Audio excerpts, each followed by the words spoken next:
इस दुनिया में एक ऐसा अजीबोगरीब गांव है जहां पर इंसानों से ज्यादा सोचिए आप कौन रहता होगा। आप कहेंगे जानवर, पशु पक्षी। बिल्कुल नहीं, आपके सारे जवाब गलत है। यहाँ पर इंसानों से ज्यादा रहते हैं पुतले, जैसे आप अंग्रेजी में डॉल, स्टैचू कुछ भी कह सकते हैं। लेकिन इसकी वजह काफी दिलचस्प है, यही हम आपको आगे बताएंगे। देख रहे हैं आप अजब गजब मेरे साथ, और मैं हूँ आपकी दोस्त मेघा। वीडियो अगर आपको इंटरेस्टिंग लगे तो आप इसे ज़रूर अपने फ्रेंड सर्कल में शेयर करें। दोस्तों, दुनिया में कई ऐसे गांव हैं जो अपने अनोखेपन के लिए लोगों के बीच प्रसिद्ध हैं। ऐसा ही एक गांव है जिसके बारे में आज हम आपको बताएंगे। इस गांव में पहली बार जो भी जाता है वो बुरे तरह से डर जाता है।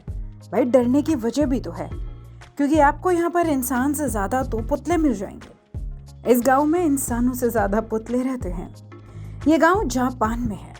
एशियाई देश जापान के शिकोकू टापू पर यह गांव है। इस गांव का नाम है नागोरो। इसके अलावा इसे आसान भाषा में दुनिया की नज़रों में पुतलों के गांव के नाम से भी जाना जाता है।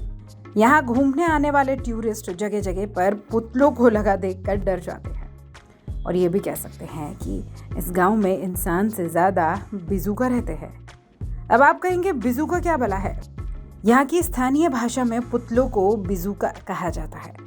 कुल आबादी जहाँ पर इस गांव में रहने वाले लोगों की 30 है, वहीं पर इस गांव में पुतलों की संख्या 300 के आसपास है। अब ज़रा सोचिए आप, कितनी कम संख्या में इंसान है और कितनी ज़्यादा संख्या में पुतले। लेकिन इसकी वजह क्या है? इस गांव में गली, चौराहे, घर, हर जगह, खेत पर, दुकान पर पुतले आपको ज़्यादा दिखाई देंगे। लेकिन इसके पीछे की वजह क्या है, तो उसी के बारे में बात करते हैं। ऐसा क्या हुआ जिससे इस खूबसूरत गांव को पुतलों का गांव बनना पड़ा? इसके पीछे बहुत ही अजीब कहानी है जो 1 दशक पुरानी बताई जाती है। एक समय इस गांव में बड़ी संख्या में लोग रहते थे, लेकिन काम की तलाश में यहाँ रहने वाले लोग इस गांव को छोड़कर दूसरी जगह पे चले गए, क्योंकि लोगों को जीवन जीने के लिए पैसे की ज़रूरत है ताकि वो सामान खरीद सके, और पैसा काम करने से आएगा।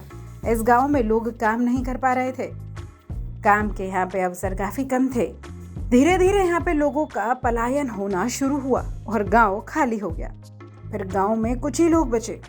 इसके बाद यहाँ बाकी बचे लोगों ने अकेलापन दूर करने के लिए एक तरकीब निकाली। उन्होंने यहाँ पर जगह जगह पर पुतले लगा दिए। इन सभी पुतलों को गांव में ही रहने वाली 70 साल की एक बुजुर्ग महिला ने बनाया। महिला बताती है कि लोगों के जाने के बाद गांव सूना सूना हो गया था। उस सूनेपन को भरने के लिए उसने पुतले बना दिए। कहा जाता है यहाँ रहने वाला शख्स जब भी कभी कोई अकेलापन महसूस करता है वो पुतलों से बात करने लगता है। पुतले बनाए जिस भी वजह से है, वजह काफ़ी विचलित भी करती है।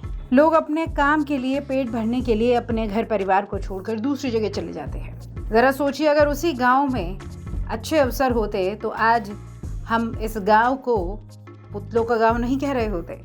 भला आपको ये न्यूज़ कैसी लगी हमें कमेंट बॉक्स में ज़रूर बताएं। ऐसे ही इंटरेस्टिंग स्टोरीज़ देखने के लिए चैनल को फटाफट से सब्सक्राइब कर दें। अभी के लिए इतना ही। नमस्कार।